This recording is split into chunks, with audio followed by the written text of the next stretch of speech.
जब आपका seasonal visa निकल आएगा, पाकिस्तान से आपको क्या क्या चीज़ें चाहिए होंगी, उसमें नंबर 1 के ऊपर है एनओसी एग्रीमेंट है, से वीज़े के ऊपर आना चाहिए। पाकिस्तान से ज़्यादातर जो वीज़ा अप्लाई किया जाता है वो सीजनल वीज़ा अप्लाई किया जाता है। जो नॉन सीजनल वीज़ा होता है वो पक्के डॉक्यूमेंट होते हैं। मैं तो यही रिकमेंड करता हूँ कि आप नॉन सीजनल वीज़ा अप्लाई करें। आने वाले दिनों के अंदर एग्रीकल्चर का काम स्टार्ट होने वाला है। बहुत से दोस्त हैं जो आने वाले दिनों के अंदर इटली में आ रहे हैं और बहुत से लोगों ने ये बताया भी है कि हमारे सीजनल वीज़े निकल रहे हैं और वो अब आके यहाँ पर काम करेंगे। पाकिस्तान और दुनिया भर से देखने वालों को आप सबको बहुत ज़्यादा प्यार और बहुत ज़्यादा सलाम। आज की इस वीडियो में हम बात करने वाले हैं सीजनल वीज़े के ऊपर, नॉन सीजनल वीज़े के ऊपर और डोमेस्टिक वीज़े के ऊपर। बहुत से दोस्त हैं जो हर साल इस वीज़े को अप्लाई करते हैं और अप्लाई करने के बाद फिर बाहर यूरोप, इटली आने का इंतज़ार करते हैं। बहुत से लोगों को इस बात की बेचैनी थी कि कब तक आपका वीज़ा, सीजनल वीज़ा जो है वो निकल आएगा, कब तक आप इटली के अंदर आ जाएंगे। आज की इस वीडियो के अंदर मैं आपको हर बात बताने वाला हूं कि आपको पाकिस्तान से क्या क्या चीज़ें रिक्वायर्ड हैं। अगर आप यहाँ आ जाते हैं तो यहाँ आकर आपने क्या करना होता है, आपको जो पहली सजोड़ है वो कौन सी मिलती है, डॉक्यूमेंट पीआर कौन सी मिलती है, काम आप कौन सा कर सकते हैं, कितना घंटा होता है, पाकिस्तान से आपको कौन कौन से डॉक्यूमेंट्स चाहिए और क्या क्या चीज़ें चाहिए, हर बात इस वीडियो के अंदर आपको, शायद ये वीडियो आपको ना मिले किसी और की, जो मैं आपको बताने वाला हूँ। स्टार्ट करते हैं इस वीडियो को। सबसे पहले तो हम ये बात करेंगे कि जब आप पाकिस्तान के अंदर हैं, आपकी एज 18 साल से लेकर 55 साल के बीच के अंदर है, उसके अंदर आपको आईडी कार्ड और पासपोर्ट चाहिए इस वीज़े को अप्लाई करने के लिए। आप ये वीज़ा अप्लाई करते हैं या तो डायरेक्ट आपका लिंक है मालिक के साथ, या कोई मिडल मैन आपका दोस्त, अजीज़, रिश्तेदार कोई भी है जिसका मालिक के साथ डायरेक्ट रब्ता है, वो आपका कॉन्टैक्ट करवाता है और फिर आपका सीजनल वीज़ा या नॉन सीजनल वीज़ा अप्लाई करता है। उसको अप्लाई जब आप करते हैं, उसके लिए आपका आईडी कार्ड और पासपोर्ट ही चाहिए, तो वो फिर यहाँ से आपका वीज़ा निकलवाता है। अब जब आपका सीजनल वीज़ा निकल आता है, इस वीज़े को निकलने के बाद आपका प्रोसेस क्या स्टार्ट होता है पाकिस्तान से, ये डिस्कस कर लेते हैं। सबसे पहले देखिए, जब आपका सीजनल वीज़ा निकल आएगा तो आप पाकिस्तान से आपको क्या क्या चीज़ें चाहिए होंगी, उसमें नंबर 1 के ऊपर है एनओसी एग्रीमेंट है, वो भी इटालियन का, कि यहाँ पर जो इटालियन के गवर्नमेंट के पेपर हैं वो सारा कुछ जिसमें लिखा होगा आपकी कितनी सैलरी है, क्या सीन है, सब कुछ लिखा होगा। पहला पेपर तो ये चाहिए होगा जो आपको गोरा भेजेगा। उसके बाद जो इसके अलावा जो दूसरा पेपर है वो है जो आपका सीजनल वीज़ा है, वो साथ में आपका जाएगा पाकिस्तान के अंदर या इंडिया के अंदर, जहाँ से भी आप ये वीडियो देख रहे हैं। तीसरी चीज़ है घोड़े के चैम्बर के पेपर, यानी कि जितने भी गवर्नमेंट के टैक्स पेपर हैं सारे घोड़े के, वो भी आपकी तरफ जाएंगे जो जब आपका सीजन वीज़ा आपकी तरफ जा रहा होगा। उसके बाद तीसरी चीज़ है घोड़े का पासपोर्ट, इटालियन का पासपोर्ट है, इटालियन का ईमेल एड्रेस है और इटालियन का नंबर है। ये चीज़ें आपको घोड़े की चाहिए होंगी। उसके बाद जो मिडल मैन जिसने आपका काम करवाया है, उसके डॉक्यूमेंट्स हैं, उसका पासपोर्ट है, उसका आईडी कार्ड है, उसका ईमेल एड्रेस है। ये दोनों बंदों के पेपर आपको आपके साथ होंगे।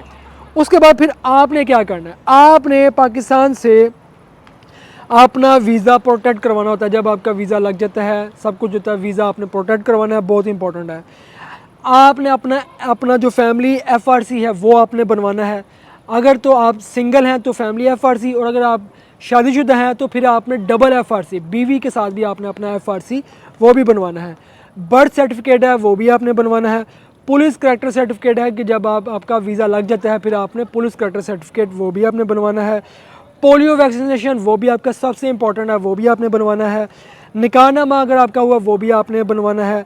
उसके बाद फिर आपने सिंगल एंट्री करवानी है इटली के लिए, जो सिंगल आपका टिकट है वो आपने लेनी है। ये तमाम चीज़ें आपको पाकिस्तान से चाहिए। जब आपका वीज़ा इटली से लग जाता है तो फिर आपने पाकिस्तान में ये सारी चीज़ें मुकम्मल करनी है। उसके बाद आपने टिकट करवानी है और इटली के अंदर आ जाना है। ये तो है भाई तरीक़ाकार। जितने दोस्त भी इटली के लिए अप्लाई करते हैं और फिर उनको इटली के लिए क्या क्या चीज़ें चाहिए, मैंने आपको इस वीडियो के अंदर हर चीज़ बता दी है। तकरीबन 10, 15, 20 पेपर बन जाते हैं और फिर आप इटली के लिए फ़्लाई करते हैं और इटली आ जाते हैं।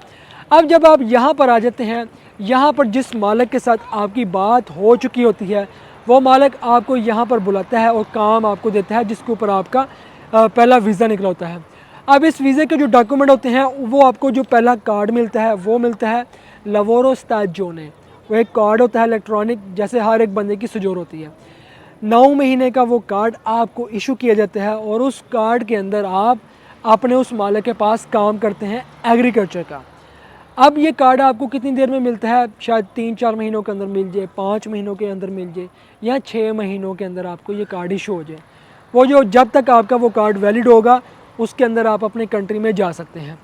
अब सवाल ये है कि जो दोस्त भी सीज़नल वीज़े के ऊपर आते हैं, क्योंकि पाकिस्तान से बहुत से लोग हैं जो सीज़नल वीज़े के ऊपर आते हैं, वो यहाँ आकर इस कार्ड को कैसे रीन्यू कर सकते हैं, कैसे आप एक्सचेंज कर सकते हैं, यानी कि आप नॉर्मल डॉक्यूमेंट्स के अंदर इस कार्ड को कर सकेंगे। इस कार्ड को करने के लिए आपको इन दी टर्मिनातो यानी कि परमानेंट कॉन्ट्रैक्ट, इंग्लिश के अंदर बात करें कि पक्का कॉन्ट्रैक्ट चाहिए मालिक का। और वो कॉन्ट्रैक्ट कौन सा होगा, बेस्ट ये है कि वो एग्रीकल्चर का कॉन्ट्रैक्ट हो, उसी मालिक का या किसी और मालिक का पक्का कॉन्ट्रैक्ट हो। उसको लगा के साथ में वो मालिक अपने सारे डॉक्यूमेंट फिर आपके साथ लगाएगा यहाँ पर, और वो परफ्तूरे के अंदर जमा करवाएगा, कस्तूरे के अंदर जमा करवाएगा। फिर आपके जो डॉक्यूमेंट्स हैं वो लवोरो सबूरदिनातों के अंदर चेंज हो सकते हैं। इसके अलावा ये ऑप्शन है कि अगर वो नहीं लगते तो उसके अलावा अगर दूसरी इमिग्रेशन ओपन होती है तो आप वहाँ उसके अंदर दुमानदा करते हैं, तब भी आप अपने डॉक्यूमेंट्स को चेंज कर सकते हैं। तीसरा ऑप्शन ये है कि आपके डॉक्यूमेंट्स चेंज नहीं होते, जब ख़त्म हो जाएंगे फिर आपको मजबूरन अजील करना पड़ सकती है। ये तीसरा ऑप्शन है जो कि ठीक नहीं है। बहुत से लोगों को ये मसला आता है कि जब आपके डॉक्यूमेंट्स ख़त्म हो जाते हैं तो फिर आपको इशू बनते हैं। यहाँ तक के लोग यहाँ पर आपसे 5-5, 6-6 हज़ार यूरो लेते हैं आपके डॉक्यूमेंट्स को तब्दील करने के लिए। ये कोई बंदा ये बात नहीं बताता, लोग ये कहते हैं कि बस हम पहुँच जाएँ, लेकिन यहाँ आकर फिर आपको आगे ये मसले फ़ेस करने पड़ते हैं। ये याद रख लें। काम की बात है कि जब आप यहाँ पर आते हैं तो काम आप उसी मालिक के साथ करते हैं, किसी और मालिक के साथ आप ये काम नहीं कर सकते जब तक कि आपके डॉक्यूमेंट्स चेंज नहीं हो सकते। ठीक है, जब आपके डॉक्यूमेंट्स चेंज हो जाते हैं, आपके पास कॉन्ट्रैक्ट पक्का आ जाता है, फिर ही आप किसी और मालिक के साथ काम कर सकेंगे या आप फ्यूचर के अंदर काम कर सकेंगे। याद रखिएगा ये बात, बहुत से दोस्त ये बात नहीं बताते। अब यहाँ पर ये बात है कि हमें कौन से वीज़े के ऊपर आना चाहिए। पाकिस्तान से ज़्यादातर जो वीज़ा अप्लाई किया जाता है वो सीज़नल वीज़ा अप्लाई किया जाता है। जो नॉन सीज़नल वीज़ा होता है वो पक्के डॉक्यूमेंट होते हैं। मैं तो यही रिकमेंड करता हूँ कि आप नॉन सीज़नल वीज़ा अप्लाई करें। लेकिन जो दोस्त भी सीज़नल वीज़ा अप्लाई करते हैं, क्योंकि ज़्यादातर सीज़नल वीज़े अब पाकिस्तान से निकल रहे हैं, क्योंकि जो इनका कॉन्ट्रैक्ट अभी मोहसिन नकवी साहब ने यहाँ पर किया है वो यही कॉन्ट्रैक्ट हुआ है कि पाकिस्तानी को ज़्यादा से ज़्यादा सीज़नल वीज़े इशू किए जाएँ और वो यहाँ आकर काम कर सकें। और इसीलिए बहुत से दोस्तों के सीज़नल वीज़े अब निकलना स्टार्ट हो चुके हैं। पाकिस्तान भर से और दूसरे जितने भी मुल्क हैं उनके सीज़नल वीज़े इशू हो रहे हैं। बहुत से दोस्त हैं जो सीज़नल वीज़ा अप्लाई करके अब इटली में आ रहे हैं। पाकिस्तानियों के लिए भी यही गुड न्यूज़ है, क्योंकि अब वर्क वीज़े के ऊपर और लीगली बहुत से लोग आ रहे हैं और तेज़ी से इनको अपॉइंटमेंट दी जा रही हैं। और जहाँ तक कि अपॉइंटमेंट का इशू है, जब आपका वीज़ा निकल आता है तो याद रख लें पाकिस्तान से ये सबसे बड़ा इशू है कि या तो आप BLS के थ्रू अपॉइंटमेंट लेते हैं या आपका कोई अपना लिंक होना चाहिए जिसके थ्रू आप अपॉइंटमेंट लेंगे और फिर आप पाकिस्तान से फ़्लाई कर सकेंगे इटली के लिए। तो बहुत से दोस्त हैं जिनके वीज़े इशू होना शुरू हो चुके हैं, क्योंकि अब जो यहाँ इटली के अंदर एग्रीकल्चर का काम है वो अब तेज़ी से ग्रो अप कर रहा है और आने वाले दिनों के अंदर एग्रीकल्चर का काम स्टार्ट होने वाला है। बहुत से दोस्त हैं जो अब इटली आने वाले दिनों के अंदर इटली में आ रहे हैं और बहुत से लोगों ने ये बताया भी है कि हमारे सीज़नल वीज़े निकल रहे हैं और वो अब आके यहाँ पर काम करेंगे। मेरी सबसे यही रिक्वेस्ट है कि आप जब भी आएँ ज़ुबान सीख कर आएँ, लैंग्वेज सीख कर आएँ, लाइसेंस करके आएँ, ताकि आपको यहाँ आकर किसी भी सिटी के अंदर आते हैं तो आपको काम मिल सके। बाकी सिटीज़ के हवाले से मैंने ऑलरेडी बताया हुआ है कि कौन सी सिटी बेस्ट है, कहाँ जाकर आपको काम मिल सकता है, कहाँ जाकर आप सेटल हो सकते हैं। लेकिन स्टार्टिंग के ऊपर आपको बहुत से मसले आएंगे जब आप यहाँ पर आते हैं, तो आपने इन सब मसलों को, प्रॉब्लम्स को फेस करना है। इसके बाद फिर आप आगे फ्यूचर के अंदर कैसे बढ़ सकते हैं ये आप पे डिपेंड करता है। मैंने आपको हर चीज़ बता दी हुई है कि आप क्या क्या चीज़ें बेस्ट से बेस्ट कर सकते हैं। और अपने कंट्री से कोशिश करें, जब भी आप आने की कोशिश करते हैं कोई ना कोई हुनर सीख कर आएँ, क्योंकि ये तो एक काम है जिसकी बेस के ऊपर आप इटली के अंदर आ रहे हैं। फ्यूचर के अंदर आपका हुनर आपके काम आएगा कि जिस बेस के ऊपर आप यहाँ आकर बहुत कुछ कर सकेंगे। जितने भी दोस्त अब यूरोप के अंदर आने वाले हैं, आप सबको वेलकम है यूरोप के अंदर, इटली के अंदर ख़ास तौर पे। और उम्मीद है कि आपको ये वीडियो पसंद आई होगी। पसंद आई है दोस्तों के साथ ज़रूर शेयर कीजिएगा।